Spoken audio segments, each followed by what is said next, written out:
Welcome to The Sound of Economics, the podcast series by Bruegel, the Brussels-based economic think tank. I'm Giuseppe Porcaro. I'm Alicia García Herrero. And today we will explore further the current evolution of China's Belt and Road Initiative in light of the current geopolitical developments. This episode is part of Bruegel's focus on global China as seen from Europe, which includes our monthly newsletter, ZhōngHuá Mundus, to which we invite you to subscribe. The link is in the show notes.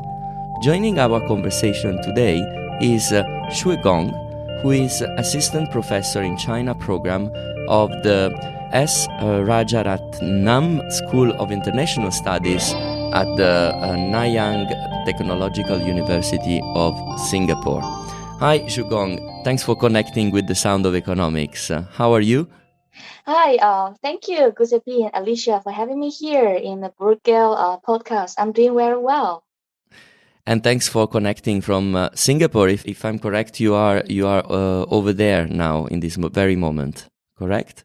Yes. I just came back from the Shangri-La Dialogue, which just ended last weekend. Yes. Great.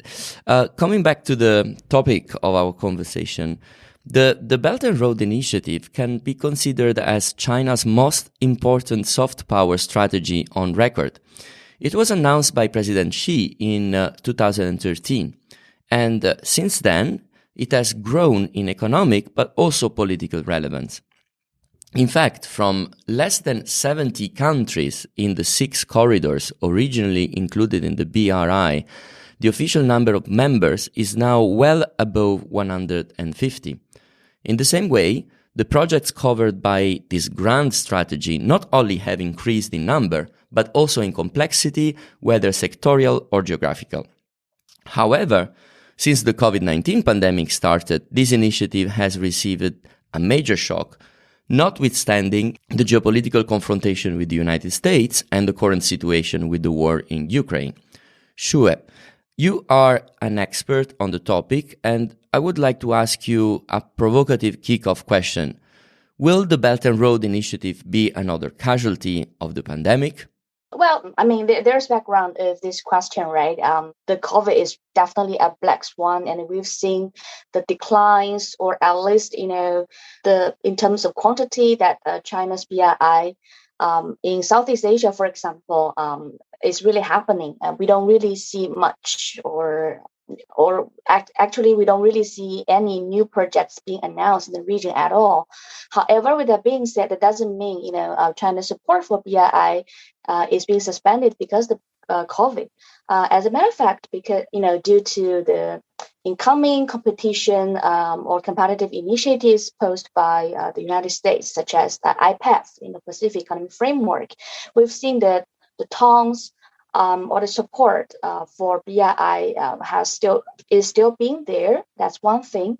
And the second thing is, with or without COVID, China's BRI has been evolving, right, in terms of its lending practices, in terms of the target, in terms of the environment, in terms of the investment areas that China is interested. For instance, China announced the suspending support for the coal-fired power plants for the past few years.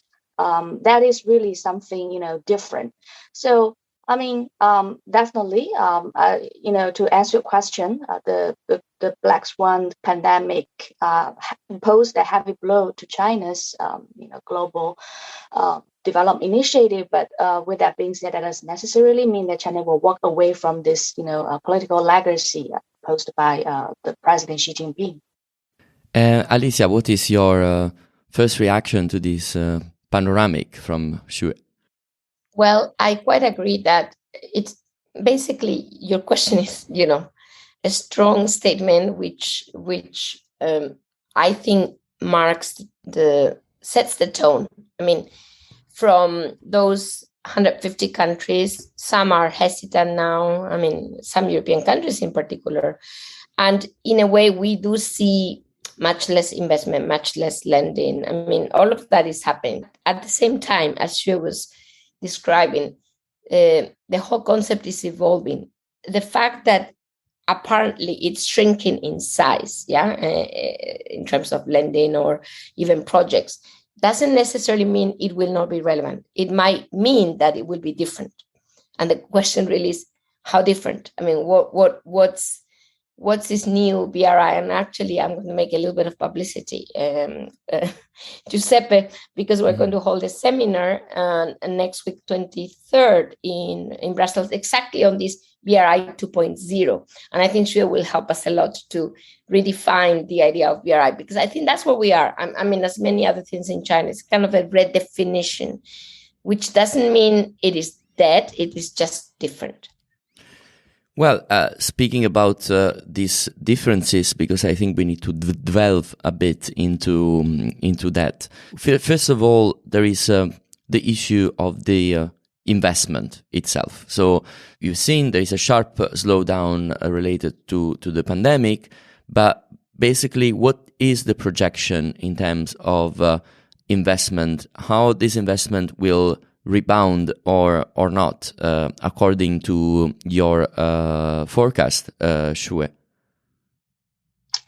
Well, in terms of those large-scale physical infrastructure, especially those hydropower plants or coal-fired power plants, in Southeast Asia, for instance, because this is the area that I'm more familiar with. Given the current circumstances, I would like to say there will be a slowing down pace in terms of that, not just because of the domestic issues in China, such as the zero COVID policy that strains China's resources from it, but also this region is actually reflecting on how to achieve this much more sustainable economic growth in this post-pandemic era. And many of the regional countries in Southeast Asia, they began to look at areas such as high-tech, digitalization, contactless education, etc., etc. So that will eventually means investors, regardless where they're from, they have to tweak their investment portfolios in this region. So that's one thing I want to highlight. And the second thing is, given alternative initiatives provided by United States and allies, or its like-minded countries like Japan and South Korea, they can put out the strength together, to elevate or to expand the scope of those investments, that including the areas that I just mentioned. But I believe with the standard setting as one of the priorities in IPEF posed by American President Joe Biden, there will be more interesting, scenarios to be seen in the region. Alicia, I would like to zoom out a bit to explain our listeners the context as well from what Xue has been just telling us, because it will be interesting to understand a bit better the evolution of Chinese investment overseas. I think this is like the background that we need to provide. Can we say a few words about that to understand a bit better the situation? Sure. So basically, Chinese investment overseas, if we divide into non-BRI, which is basically the developed world mainly, and BRI, has been coming down for both since the peak in 2016, which in a way coincides with the peak of BRI in terms of announcement is 2015, but that's foreign direct investment. BRI isn't necessarily foreign direct investment. So China tends to invest in assets, in own assets, in the developed world, and then it tends to lend infrastructure investment, as Xue was saying, in the developing world, mainly, most of which is BRI by now. I mean, it's a big chunk of that developing world or emerging world. So that part, the lending has come down only recently. So it continued to grow fast in 18, 17, 18, and then in 19. Quite a big slowdown, and of course the pandemic. The pandemic this is why your title on the death of BRI. Yeah. would be what you seemingly see if you look at the data, let alone people-to-people exchanges because of China's closed borders. But behind that, and I think that's the interesting part, my sense is that, yes, those are the numbers, Giuseppe, but is China using its influence with less? That's a key question to me. Is China, quote unquote, saving on the amounts needed, or saving, or using less of its financial resources? For obvious reasons, China has its own issues now, economically speaking, and doing more with what China has at hand. So, what I'm calling for here is somehow more leverage, because China is bigger, more powerful. Maybe China needs to leverage less to get more. And that to me is a big question mark, but I think a very relevant one for the world. And Joe, do you have any views about this question that Alicia just threw on the table? Yeah, I mean, when everybody's talking about China's outbound investment behavior, I couldn't help but think of domestic constraining factors that will ultimately affect these outward flows, right?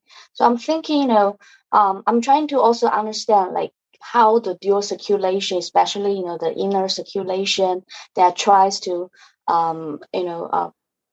stir up the domestic consumption, that tries to increase the FDIs into the Chinese market.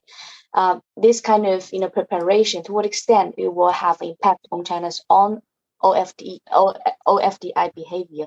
And I mean, China gives us a very unique case in the sense that, for one thing, the leadership has repeatedly pledged to open its market, encourage its companies to go overseas. But we see lots of constraints, right? Not just in terms of the bureaucratic constraints posed by the lending criteria for those SMEs, but also for the capital controls, for instance.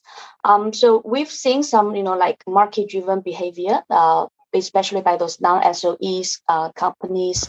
But to what extent they belong to the category of BRI, it's really complicated, because some of the private companies, in order to receive support, they are tapping on the label BRI, but that doesn't necessarily mean, it is the state level of project. But with that being said, that what I wanted to say here is that those private sectors, especially those non-SOEs, they are now, at least in Southeast Asia, or for instance in Singapore, they account for the majority of those active actors coming out, transferring not just capitals but also technology. And unexpectedly, they also sort of like contribute to the hiking prices of the property here as well. So that's one thing. And the second thing, in terms of the infrastructure projects themselves, I mean, if you look at the latest, announcements by Premier Li Keqiang, you find out China sort of like resume the interest in terms of boosting the infrastructure domestically. So I'm a bit concerned in terms of, at least it's very unpredictable to me to what extent the Chinese government is able to, mobilize the already limited resources, and how that is being prioritized for its domestic market, and how they will support or complement its overseas BRI activities. The other thing I want to highlight is realizing those constraints, right? The Beijing, I think, if I'm not wrong, this early April, Xi Jinping announced this global development initiative, a much more multilateral based development vision, and in a hope to tap on the United Nations, for instance, to broadcast China's idea of how to overcome the global governance issues. And in that initiative, what is different it is that the tone is tweaked towards more about governance issues like poverty reduction, like education, so and climate change and green economy. So that gives us some hunches that China's approaches of projecting itself as a global governance leadership is is changing, and to what extent is actually related to BRI. There's no clear cut, signals. But coming back to the point that Alicia mentioned in terms of whether it is being BRI, whether it is being GDI, they are the same thing, that China will not give up because of its ambition, because its aspiration of playing a leadership role in global governance. So they will not give up. It means to a certain extent that there is not really a reverse in the strategy, but there are some critical points on the future, and there are a lot of question marks from what you both are saying, because to me it's really not clear which is going to be the exact balance between the more inward-looking new attitude due to the dual circulation. What is going to be the consequences of all these lockdowns and closing the economy? We've been here at the Sound of Economics speaking about what has been going on in the past few months or with the COVID policy, and to me, the picture is really not very clear about where the direction is going to be, and what kind of distance between the narrative and the things that are happening on the ground. So that is for me a very open question, if I might say. I don't know, Alicia, if you would like to complement something on this, or if we can say something more at that stage, or if this is really the open question that we need to wait and see in order to say something to us for understanding better what's going on. It's hard to understand, on the one hand, China's retrenchment in terms of, flows. And on the other hand, China's growing need actually for influence, because, I guess China feels a little bit cornered, Biden coming to announce the Indo-Pacific Economic Framework. I mean, China has a plan, that's BRI. And by the way, China is coming up with new plans, which adds to the complication, because it does sound like, wasn't BRI enough? China's new plans are the Global Development Initiative and then the Global Security Initiative. So it's confusing, isn't it? Like, if you have a great plan, why are you announcing new plans? Is this a security, the latter, obviously, device that you're going to put on top of? Now China is reviving the BRICS. So, it all sounds like I need influence, but I don't know exactly which is the channel, BRI, BRICS, new initiatives, etc. So I guess the irony is, yes, China cannot give up, I think, Xue's point. But China is a little bit under, I don't like to use the word stress, but somehow under pressure, if I may say, because of the US return after Trump. And therefore, I think China thinks BRI, but thinks many other things. So in a way, it's diverting, maybe I should say, diverting a little bit its interest from a single, strategy, clear-cut strategy, although it was a hub-and-spoke approach. Every country was different and still is, to new concepts to make sure it attracts enough interest, but very importantly, with less funding. So diverting the idea of China funding infrastructure everywhere to other types, where China's funding is less central to the equation. Because I think China knows very well that it can't continue to lend to the world. And there's been many cases. Yes, Sri Lanka, we'll talk about this hopefully soon. And I'm sure Xue has other examples. Some are not in Southeast Asia, but we have Zambia. We have, many cases of defaults, basically, or forced restructuring. So I think China knows that BRI alone with these funding needs is too costly. So that's why it's coming with. But I agree with Xue, without forgetting, China does need, clearly, given its size, its importance, global influence. So that's where we stand.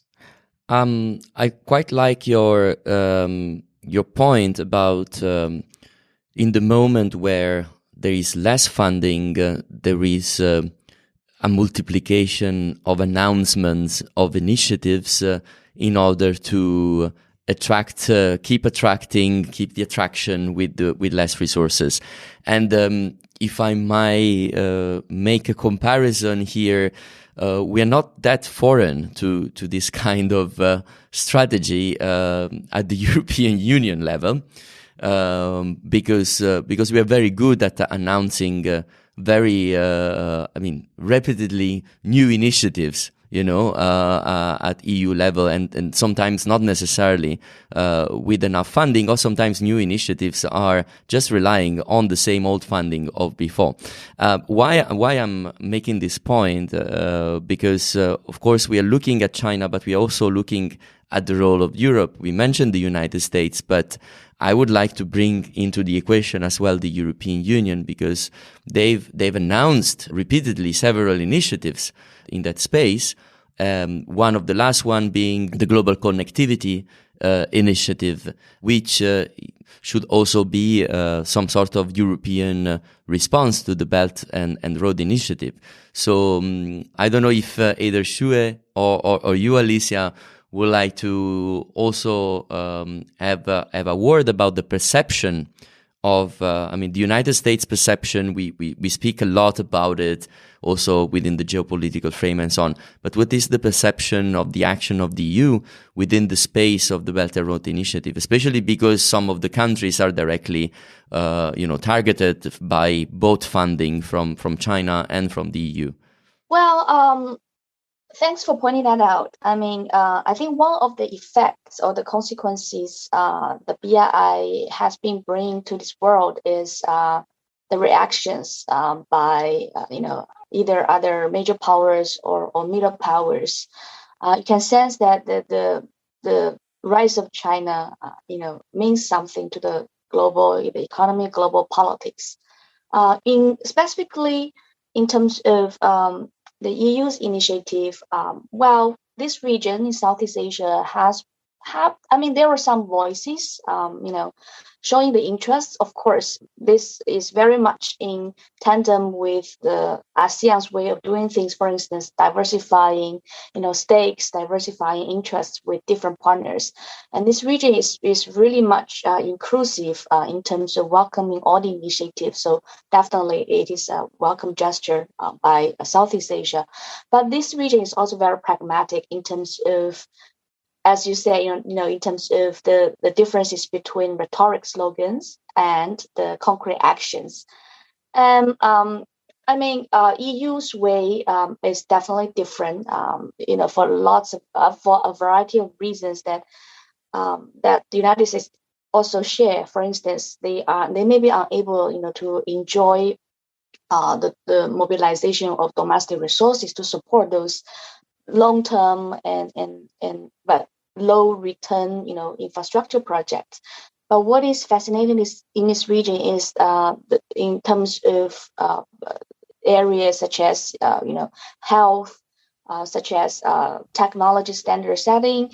Those areas are very much wanted because that will contribute to the new dimensions of economic development. With that being said, that doesn't necessarily mean the region will just look up to EU or China, right? As I mentioned, the diversification strategy. But in terms of quantity, so far, if we just look at the financing, or in terms of the projects being implemented, or the projects that are finished, China still pretty much dominates the focus and interests of Southeast Asia. But again, it is evolving because, quite a lot of things changed. China has been changing, and we've seen the coming back of US. We've seen there's sort of like growing convergent interest in terms of, some of the Western European countries, or if not all EU members, in collaborating with the United States in setting the standards in the region. So I'm not surprised that the region will show more receptive stances towards those initiatives. Thank you, Alicia. I would like to hear also your point of view, so that we have the European vision Yes, that? I think the global gateway, which is probably the most relevant by now, is of course on the one hand a response to BRI and in a way smaller or like waning influence of the European Union in the world, but even in its neighborhood. So I think I would argue that this initiative, which is quite open, it's yes mainly official lending with a vision of improving climate change or green energy and other like digitalization. So very much in line with our own next generation strategy within the EU. So I feel like yes, it's a response, but it's also one of I would say like a responsible stakeholder operation in the global setting. I think it's for Europe to say, look, we are here, and we're also there for countries in need, and there's not only China and others. I mean, this is true for Turkey, for Russia. I mean, many countries are trying to increase their global influence. So Europe is saying, I have a different proposition. It's more open, it has a different objective. Elisa, if I may, yes. Sorry if I interrupt you, but isn't it a little bit confusing? I mean, I understand yes exactly the logic, which is we have a different proposition, but if this different proposition changes name every 6 months, what kind of credibility can it have? I was about to say, I mean, that's the positive, that's the rational, which I think is well taken. I would not criticize the rational. I think it's in a way one more contribution. You don't need to put it as an opposition. Some do, but you don't necessarily need to. That's fine with me. But you're right. The problem with this strategy is that first it's come at the worst of all times because it was right before the war. And, in a way, it sounds like one more, not yet, but could sound like one more failed attempt because because the EU, and we know this from Brexit, Giuseppe, I mean, it's hard for the EU, given its constituency, its complications, its institutional setup, to focus on the external environment when Europe has so many issues. I mean, we had the sovereign crisis, with Brexit, now we have the war. So, it sounds like a broken record, to your point. But in a way, it sounds like a broken record because we don't have the ability to think, and a little bit that's what's happening to China, going back to the point we made before, that because China is now preoccupied with its own issues, it's becoming harder than before. So for Europe, it's been harder since I remember. That's the difference. And the global gateway might not be relevant enough. It's not because of its design, although its design, we had a program on this, is also quite unclear to me. But it's more like there is no focus now on this in Europe. So I think that's the problem. So it might well be one more name, as you said. Hopefully not, but there is a big risk because of our lack of focus on our neighborhood now, given what's happening with the war in Europe. On this note, because we are soon going to end up this episode, but I would like to ask, going back to to China, and of course it was important to have this view on Europe and on what was the responses and the other initiatives which are in this field. You mentioned all before. I mean, there is more and more geopolitical environment. There is more and more a use of those initiatives which at the beginning were really designed. I mean, of course, there were always a policy affairs, a foreign policy affairs tool, but they weren't so much connotated with a political goal. They might have been more on the economic side. So, also to go towards the end of these episodes and give us a broader reflection. How do you see the evolution of this tool, the evolution of the Belt and Road Initiative? What should we expect, basically, in the months to come, but also a bit more in the medium term for this?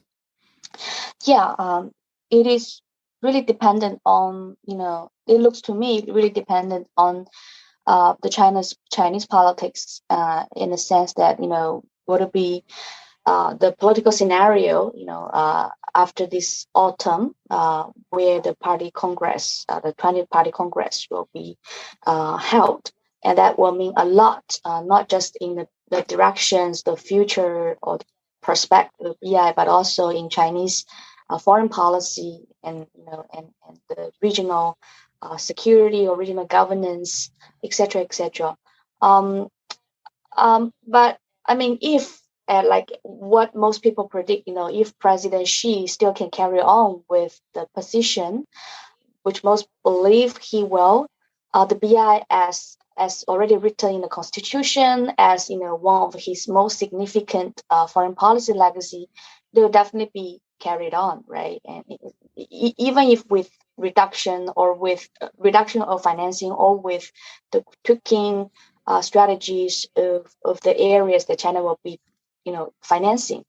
And second is in terms of how China will modify its domestic zero tolerance policy. We've seen some changes in terms of how the central government has been trying to persuade, trying to incentivize, or even punish the local governments, for their respective lockdown strategies. But that is the area that we need to keep monitoring. So with those 2 points being said, that I don't think we can really predict that much. It's really unpredictable, since the economic activities is really being politicized, closely associated with the Chinese politics, right? And that's one area that I'm really concerned about. And the second area is that I feel the world nowadays is being intoxicated by the geopolitics. The geostrategists, their voices sort of outweigh the voices from economists, from the people who have strong belief in global development governance, in collaboration. So the BRI at this background, no matter whether it's BRI or not, whether it is Chinese initiative or not, you're seeing a rising trend of nationalism, not just economic nationalism, but also tech nationalism. And you will see the inward-looking policies from countries,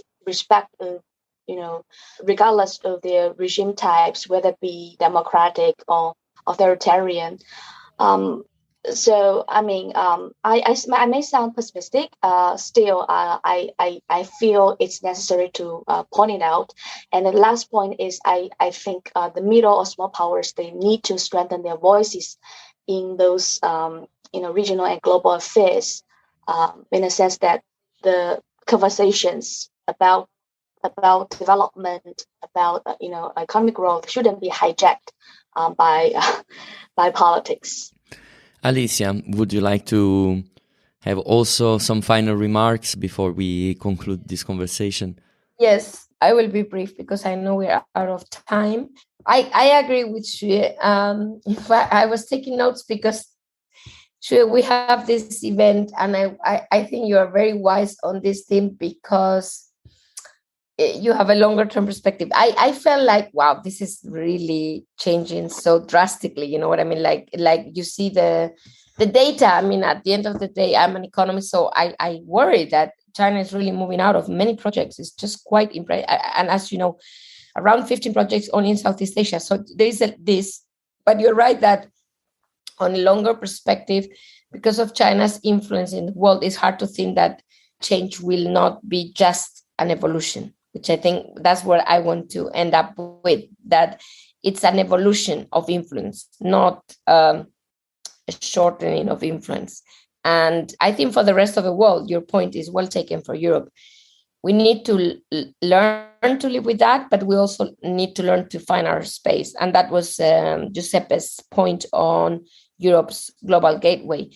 Not to confront, but to find also our middle ground there. Because if not, I think for countries, recipient countries especially, their bargaining power and their leverage will be very, very little. And I would end by saying less than before, because in a way, China, at least as far as financing is concerned, is ready to do less. I mean, and therefore the actual result or what you may obtain might be less. So the middle powers there are needed more than ever. I think that's the way to look at it, is that middle ground that I think we need to put on the table. Yeah. And of course, we will have to keep discussing about this. As I announced before, we are going to have more episodes related to some specific countries and regions that are, of course, linked to the Belt and Road Initiative. So that's something that definitely will keep our eyes open and attention at the Sound of Economics. So unfortunately, I have to say that that's all the time we have for today. And I would like to remind everyone that this episode was part of Bruegel's Focus on Global China as Seen from Europe, which includes our monthly newsletter ZhōngHuá Mundus, to which we invite you to subscribe. The link is in the show notes. As usual, you can read in open access all the analysis by our scholars on our website www.bruegel.org. Xue, Alicia, thank you so much for joining this conversation. I learned a lot about the Belt and Road Initiative evolution in the past months and years, and with quite a lot of open questions for what is yet to come. So thank you, and have a nice day. Thank you, Giuseppe. Thank you so much. Thank you. Thank you, Xu, and good luck. And I want to thank all our listeners for following us. Until next time, bye-bye.